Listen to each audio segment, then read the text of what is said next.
नमस्कार, मैं हूं रवि प्रकाश और यह कार्यक्रम है संप्रति। संप्रति में आज बात करते हैं कविताओं पर। पिछले कई कार्यक्रमों में हम लोगों ने कई दूसरे विषयों पर बातचीत की है, लेकिन आज का जो कार्यक्रम है इसमें तय किया है कि आज कविताओं पर बात करें और हिंदी कविता के अतीत पर बात करने के साथ साथ जो हिंदी कविता का आधुनिक काल है, इसमें किस तरीके से आदिवासी विमर्श का दखल बढ़ा है और या उसको रेखांकित करने योग्य चीज़ें होने लगी हैं, इस पर विशेष बात करने की कोशिश करेंगे अगले आधे घंटे तक। और इस पर बात करने के लिए हमने दो खास और महत्वपूर्ण साहित्यकारों को अपने स्टूडियो में आमंत्रित किया है। अब स्वागत करते हैं रणेंद्र कुमार जी का, जो किसी परिचय के मोहताज नहीं, doctor Ramdayal Munda tribal research institute के डायरेक्टर हैं, जाने माने साहित्यकार हैं इस देश के, हिंदी के। कई किताबें इनकी आ चुकी हैं बाज़ार में। कई बार हम लोगों ने इसी कार्यक्रम के दूसरी एपिसोड्स में दूसरे विषयों पर बातचीत की। और महादेव टोप्पो साहब का, जो झारखंड के जाने माने साहित्यकार हैं, ये भी परिचय, इनके लिए भी अलग से कोई परिचय देने की ज़रूरत मुझे नहीं लगता है कि झारखंड की राजधानी में बैठकर इसकी ज़रूरत पड़े। इनकी विमर्श की चर्चाएँ न केवल झारखंड है बल्कि देश के दूसरे राज्यों में भी होती हैं। और यह बातचीत हम लोग इसलिए भी कर रहे हैं क्योंकि आज के दौर में कई ऐसे नाम हैं हमारे समाज से, खासकर झारखंड से, जिन पे हम गौरव कर सकें कि उनकी कविताएं आज दुनियावी तौर पे लोग उसकी चर्चा कर रहे हैं। सर, आप दोनों लोग हमारे कार्यक्रम में स्वागत है। जोहार। और सारे दर्शकों को मेरा जोहार, रवि जी को और आदरणीय दादा महादेव टोप्पो जी को। जैसा रवि जी ने कहा कि हम लोग हिंदी कविता की दुनिया के परिसर की सैर करेंगे और सैर के क्रम में हम लोग आएंगे कि आज जो हिंदी कविता है उसमें जिस ढंग से आदिवासी विमर्श, दलित विमर्श और स्त्री विमर्श का दखल बढ़ा है, उसके कारण से हिंदी साहित्य के स्वरूप का विस्तार हुआ है। एक समय में जहां वो केवल मध्यवर्गीय कुंठाओं, संत्रास और विभातीय संबंधों आदि में उलझ गया था, वहां से एक बड़ा आकाश मिला जब वो स्त्री विमर्श की ओर गया, दलित विमर्श की ओर गया, आदिवासी विमर्श की ओर गया। सौभाग्य हमारा इस राज्य का ये है कि आदिवासी विमर्श को कविता के रूप में जिन लोगों ने प्रस्तुत किया, उनमें जो सबसे महत्वपूर्ण नाम हैं वो अनुज लगून जसिंता करकेट्टा के हैं और बगल में छत्तीसगढ़ से पूनम बासम। और अनुज लगून एक युवा कवि के तौर पे जिस ढंग से प्रारंभिक रचनाओं के बाद ही हिंदी के सारे सम्मान उनको मिले और जिस ढंग से पूरे देश में उनकी पहचान है, जिस ढंग से जसिंता करकेट्टा की कविताएं फ्रेंच में, जर्मन में, इतालवी में ट्रांसलेट हुई हैं, पढ़ाई जा रही हैं वहाँ के विश्वविद्यालयों में, आमंत्रित की जाती हैं जसिंता वहाँ अपनी कविताओं पर बात करने के लिए। पूनम बासम सुदूर बस्तर की हैं लेकिन उनकी कविताएं दिल्ली में गूंज रही हैं।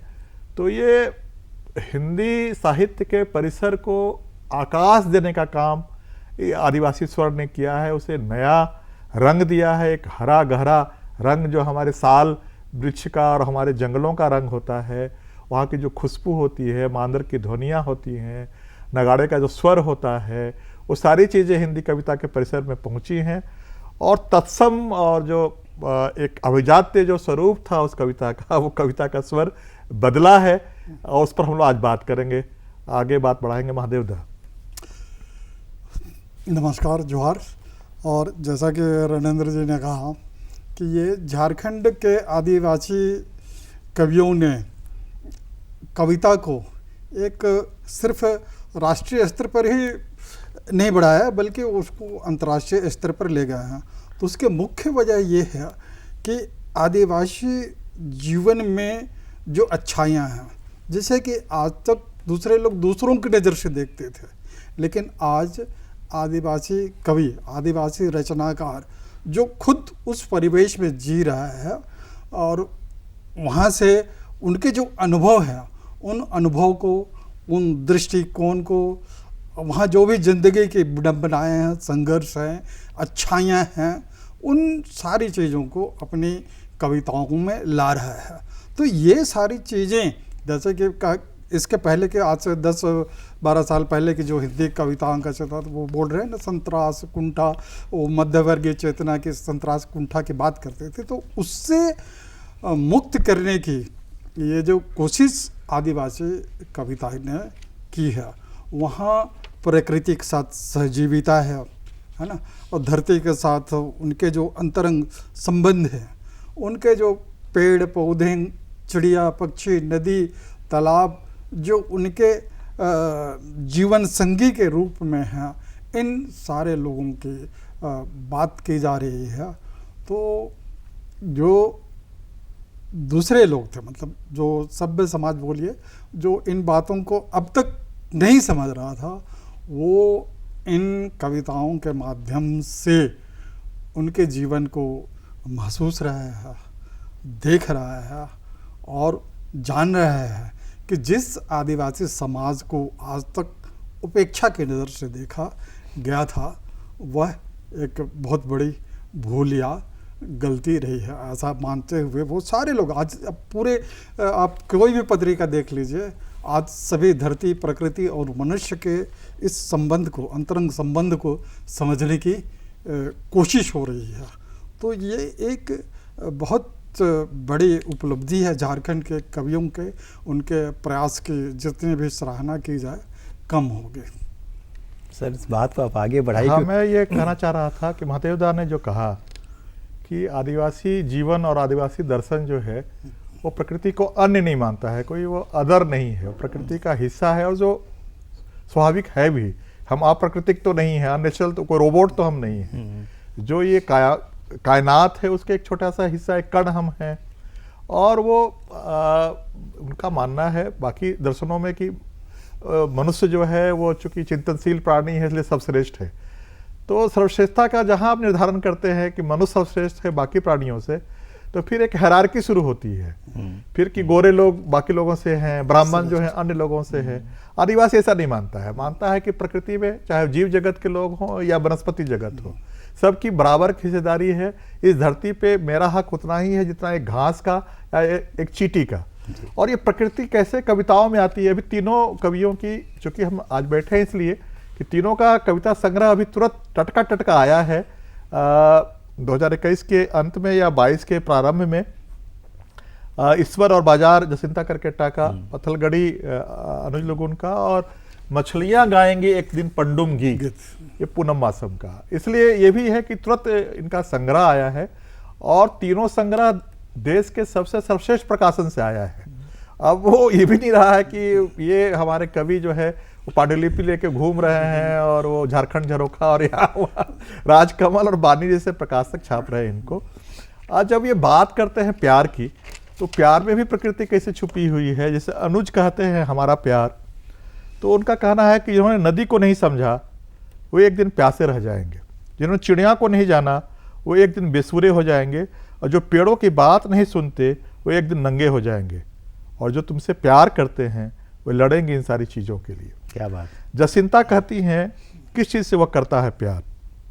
कोई पेड़ गिरता है कटकर, थरथराती है धरती, फिर कलेजे पर रख लेती है पत्थर, बनता है कोई बांध, पहाड़ कांपता है।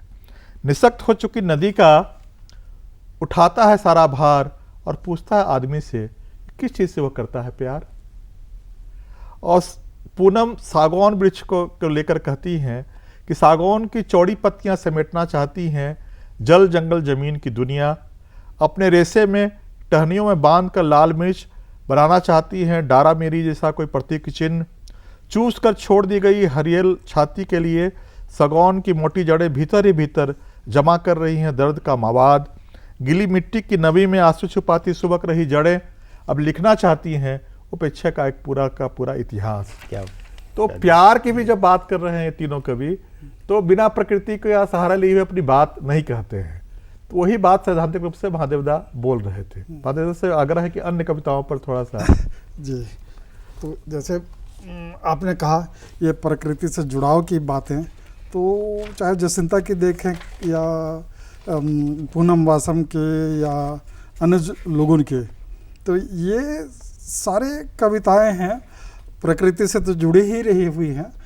एक बात और है कि उन लोगों ने जो अपनी जो परंपराएं हैं, विरासत है, उसको भी उन लोगों ने याद किया है। जैसे कि और उस पर भी उन लोगों ने चिंता व्यक्त की है। उनकी जो पुरानी शिक्षा परंपरा थी जो धमकुड़िया गीती उड़ा में थे, उसके लिए भी वो चिंतित होते हैं। इसके अलावा जो आज की व्यवस्था में या आज के जो परिस्थिति में जो प्रकृति का बेरहम और अनुशासनहीन बेलगाम दोहन हो रहा है, उस पर भी वे चिंता व्यक्त करते हैं और लोगों को सावधान करते हैं कि भाई आप प्रकृति से, धरती से आप इतनी बेरहम व्यवहार मत कीजिए, इतने निष्ठुर व्यवहार मत कीजिए, इसके प्रति भी सावधान करते हैं। और अपने लगातार जो भी है इन कविताओं में, वो अपने हर तरह के कविताओं में इन चीज़ों पर लगातार बात करते रहते हैं, चाहे जसिंता जी हों या पूनम बासम जी हों या फिर इधर हमारे अनुज लुगुन जी, ये सारे लोग बात करते हैं। और साथ ही साथ जो समाज की सहयोगी भावना है, एक दूसरे के ऊपर परस्पर जो सम्मान की भावना है, उन जो परंपराओं को भी, वो जो उसकी एकजुटता को भी वो स्मरण करते हैं अपनी कविताओं में। तो वो जो उस समाज के जो जीवन शैली है या जीवन दर्शन है, उसको भी अपने कविताओं में दिखाते हैं। संभवतः इसीलिए वो चीज़ें आज हमारे जितने भी हिंदी और दूसरे जो पाठक हैं उनको ज़्यादा से ज़्यादा आकर्षित कर रही है, ऐसा मुझे लगता है। एक इन कविताओं में सर देखता हूँ कि काफ़ी पीड़ा जो है इनके समाज की, पीड़ा है, विस्थापन, खास करके परंपराओं का खत्म होना या फिर शहरीकरण के कारण या औद्योगिकरण के कारण विस्थापन की जो पीड़ा है। एक्चुअली है क्या कि जो सो कॉल्ड, जिसको हम मुख्य धारा कहते हैं, वो इतना ज़्यादा मेटलिस्टिक है कि वो हर चीज़ को रुपया से तौलना चाहता है। अब एक आदिवासी जब हम कहता है, आत्मन की बात करता है, तो उसमें इंडिविजुअलिज्म नहीं, व्यक्ति की बात वो नहीं करता है। उसके हम में जहाँ वो रहता है वो सारी मिट्टी, माने वो ज़मीन, वहाँ के जीव जंतु, वहाँ की वनस्पतियाँ, और वो अपना पूरा समुदाय आता है। तो आप ठीक है कि उसकी खेत गया या घर गया तो उसका आप आकलन कर सकते हैं, लेकिन वो जो वनस्पतियों से कटा, जीव जंतुओं से कटा, तो वो कहाँ से उसको आप कर पाएंगे। इस कारण से वो अनुज की कविता की कुछ पंक्तियाँ कि क्या वहाँ पीड़ा है। शीर्षक अभी और रात बाकी है दोस्त। अभी वो रात कहाँ आई है दोस्त जिसकी यात्रा की पट्टियाँ खुल गई हों। अभी वो रात कहाँ आई है दोस्त जिसकी यात्रा की पट्टियाँ खुल गई हों, जिसकी डोर अंधे कुएं में गिरे सूरज तक पहुँची हो।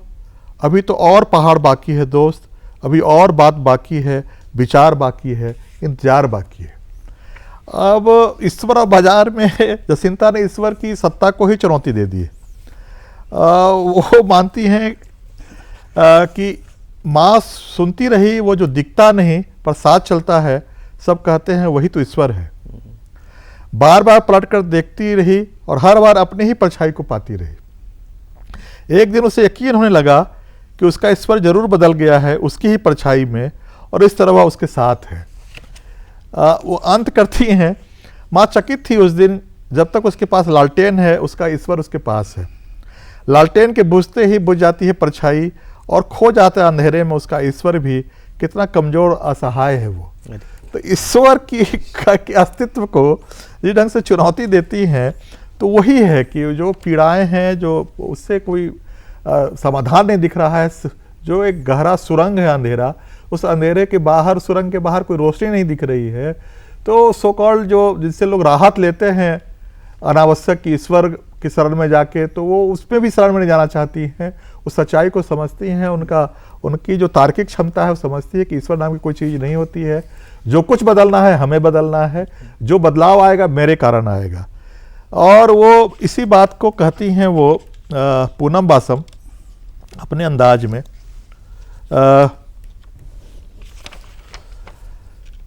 फुलगुना वहाँ बस्तर में नाक में गहना पहनता है लोग, पीतल का बड़ा सा। तुम्हारी नाक पर दमकता फुलगुना तुम्हारी भीतर का ताप मापने का पैमाना भर नहीं, बल्कि तुम्हारे अस्तित्व का वो स्तंभ है जिस पर खड़ी होकर तुम देख सकती हो धरती के वंचित समुदाय को नेपथ्य में धकेलने का सच। नाक पर उठा हुआ यह फुलगुना तुम्हारी सांसों में क्रांति गीत की उष्मा बनाए रखती है। और जैसे प्रकृति की बात किया, और जितने भी जो हमारे लोग हैं उनका जंगल से जुड़ाव है, तो जंगल से कितना गहरा जुड़ाव है। तो वो जो जंगल है वो उनके लिए जीवन जीने के लिए एक ज़रूरी उनका हिस्सा है। तो उसके बारे में हमारे अनुज लिगिन जी जंगल की तरफ कहते हैं, तो वो कहते हैं उसके दरवाजे आज भी जंगलों की तरह खुलते हैं और वह भीड़ों में चलती है। माँ ऐसे ही होती है, वह न खुद बिकती है न अपने बच्चों को बिकने देती है, ना ही खेत खलिहान और जंगलों को बिकने देती है। तो जंगलों के प्रति जो एक प्यार है उसको आज कोरोना काल में ऐसा लगता है कि पूरी दुनिया ने समझा है। इसके पहले तक लगता है कि वो जंगल की उपयोगिता को संभवतः नहीं समझ रहे थे, लेकिन कोरोना काल के संकट के बाद उनको इस जंगल की जो अहमियत को आदिवासी बताते रहे हैं उसको उन लोगों ने हर तरह से समझा है और उसका एहसास पूरी दुनिया को हुआ है। तो ये एक इससे भी क्या है कि प्रकृति और धरती और मनुष्य के जो अंतर संबंध हैं इन तीनों के, उसको अब भविष्य में क्या है कि बेहतर तरीके से समझने में ये जो आदिवासी कवियों के जो कविताएं हैं, उनके जो आवाज़ें हैं या उनके जो भाव विचार हैं वो मददगार हो सकते हैं। उसको और हमें लगातार उस पर विश्लेषण करने के, चिंतन मंथन करने के, उसकी व्याख्या पुनर्व्याख्या करने की और बात करने की ज़्यादा से ज़्यादा ज़रूरत है। और ऐसे निरंतर ये जो कार्यक्रम हैं वो होते रहने चाहिए, ताकि जो अब तक एक ज़रूरी जीवन दर्शन से जो शेष जो अपने आप को सभ्य समाज कर रहा था, उससे उस जीवन दर्शन से वंचित रह गया था, उसको समझ सके और पूरी दुनिया के लिए, पूरी ह्यूमैनिटी के लिए, पूरी मानव समुदाय के लिए जो उनका जो जीवन दर्शन है यो उपयोगी हो सकता है।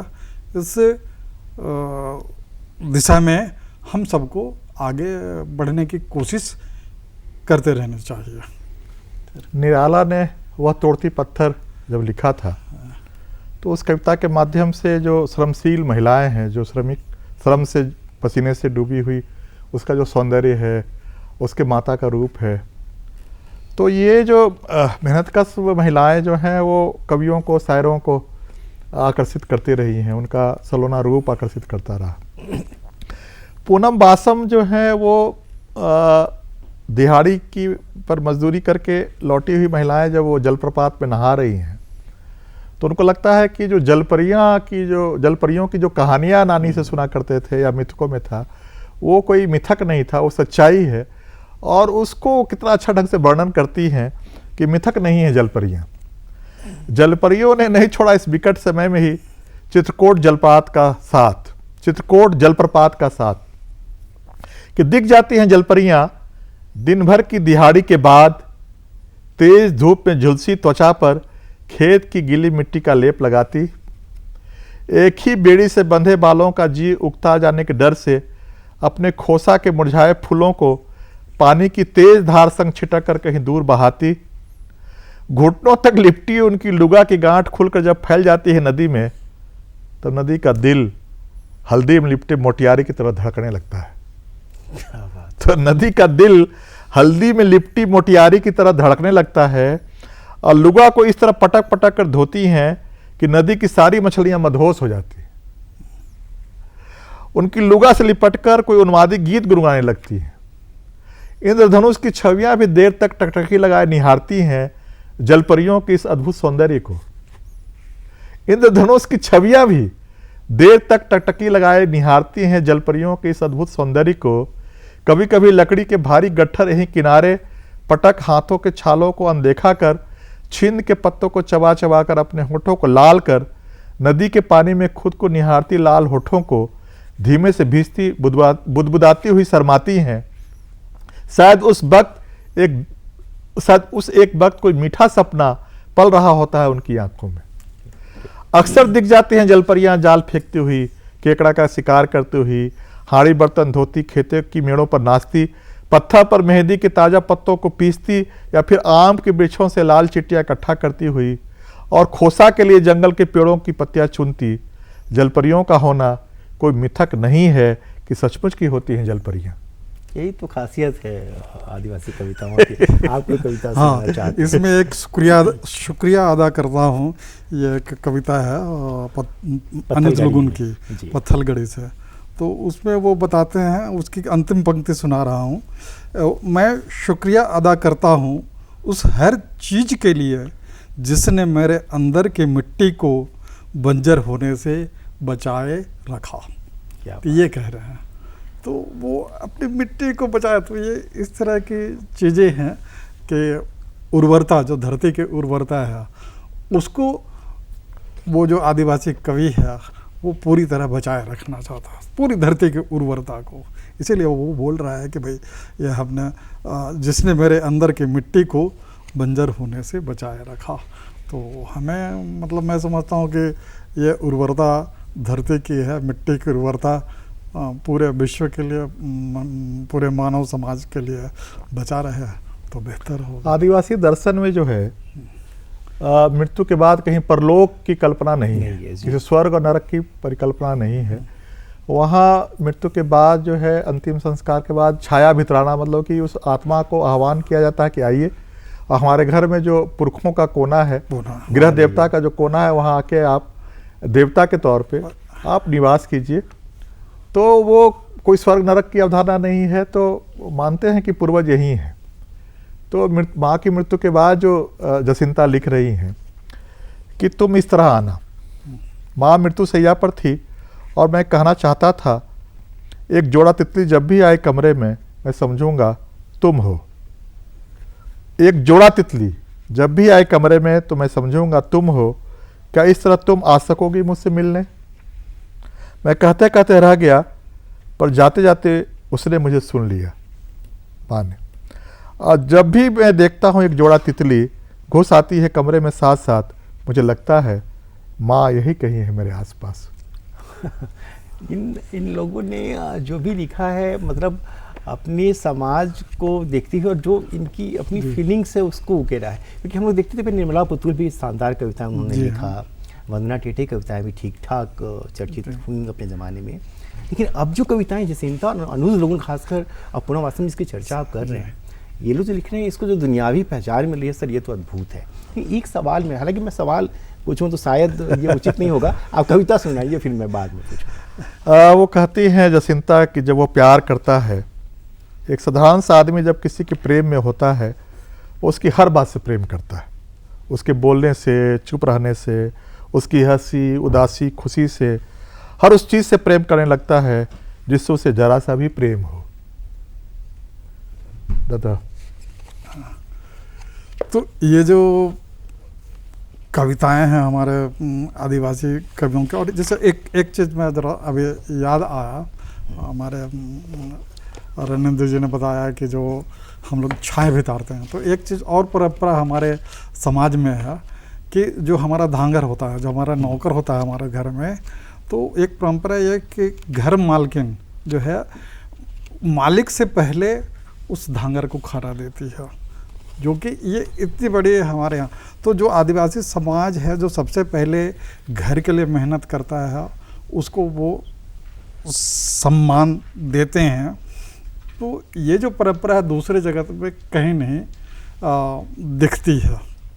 तो ये चीज़ धांगर क्या दादा, अच्छी चीज़ है। सोहराई जो पर्व है, तो जो दिवाली मनाते हैं लोग, तो दिवाली भी वो धान कट के घर आता है, तो धान ही धन है, उसको और मिथकीय रूप दे के हमने लक्ष्मी बना दिया और लक्ष्मी की मूर्ति बैठा दी, और मूल भाव से कट गया कि ये कृषि का पर्व है, वो कट गया, अब लक्ष्मी की पूजा होने लगी और वो माने बिजनेस के दुनिया के लोगों का वो पर्व हो गया। अब सोहराय जो मनाता है आदिवासी, या जो भी झारखंडी या त्योहार इस त्योहार के इस सरहुल। इलाके के लोग, हाँ अभी सरहुल आने सोहरा वाला नहीं है। सोहराय का सर, सोहराय जो है ना वो उसी दिवाली के आसपास मनाया जाता है। संथाल लोग खैर बाद में मनाते हैं, लेकिन उनका ये मानना है कि जो धान आया है उस धान केवल मेरे मेहनत से नहीं आया है, हमारे घर का जो पशुधन है, जो बरद है, जो बैल है, उसके, तो वो उनको थैंक्स गिविंग का पर्व है। उनको सजाना, गृहणियां जो है उनके पैर छू के प्रणाम करती हैं, ये अलग है। उन्हें तो कहने लगा लो, वही तो हमारे यहाँ भी है, उनको रंगते हैं हाँ जानवरों को। वो कहने लगेगा लोग कि हमारे यहाँ भी वो जो गोधन है उसमें वही करते हैं, वहाँ नहीं, पैर छू के गोधन प्रणाम अलग करती अलग है, हैं। जी। और जो प्रसाद बनता है पशुओं के लिए, जो खाते हैं उस दिन पशु, वही प्रसाद घर के सदस्य भी खाते हैं। तो केवल वो धांगर के लिए नहीं, पशुधन के लिए भी वो आदर है। हृदय का आयतन इतना बड़ा है। ये तो खासा, मेरे पास 1 ही मिनट है। हाँ, मैं मुख्य धारा, जिसको दिल्ली और पटना, इलाहाबाद, बनारस कहता है कि आप मुख्य धारा में शामिल हो जाइए, तो मुख्य धारा को अनुज देख रहे हैं कि कम बोलने को वो दब्बूपन समझता है, चुप रहने को कमजोरी, खुलकर हंसने को अशिष्टता समझता है, नाचना उसके लिए अपमान है, जंगलों में निवास करना उसके लिए जंगलीपन। हम तो इसे सहज ही मानते हैं, इसे ही इंसानियत जानते हैं। मुबारक हो उसे उसकी दुनिया में अहंकार है। और जसिंता कहती हैं कि वे पेड़ों को मुख्यधारा में लाना चाहते हैं, पर अपनी जमीन से उखड़कर पेड़ क्या मुख्यधारा में कभी आते हैं, बस इसलिए काट दिए जाते हैं। Thank you. ये बड़ी बात है। एक एक लाइन जो है ना वो आदिवासी समाज की जो पीड़ा है उसका बयान करती हैं, जो परंपराएं हैं यहाँ की, उनका वर्णन है उसमें। और ये अच्छी बात है सर कि हमारे यहाँ पुरुषों के साथ साथ महिलाएं भी जनजातीय समाज की काफ़ी खुल के लिख रही हैं। और आज का जो तथाकथित मुख्य धारा है साहित्य का, वो स्वीकार कर रहा है इन कवियों को, ये हमारे लिए गौरव की बात है। एक चीज़ है, मेरे पास लगता है कि कुछ वक्त है 30-40 सेकेंड का, वो मैं चलते चलते पूछना अब नहीं है, शायद वक्त प्रोड्यूसर साहब का इशारा हो रहा है। आप दोनों ही लोगों का बहुत बहुत धन्यवाद। शुक्रिया और जोहार सबों को। मुझे पूरी उम्मीद है कि आप सब लोगों को हमारी बातचीत, ये कविता, ये सब कुछ पसंद आई होंगी। मुझे ये भी पता है कि आपको लगता होगा कि वक्त कुछ कम है, तो कोशिश करेंगे कि अगले कुछ कार्यक्रमों में कुछ ज़्यादा वक्त लेकर इन चीज़ों पर चर्चा करें।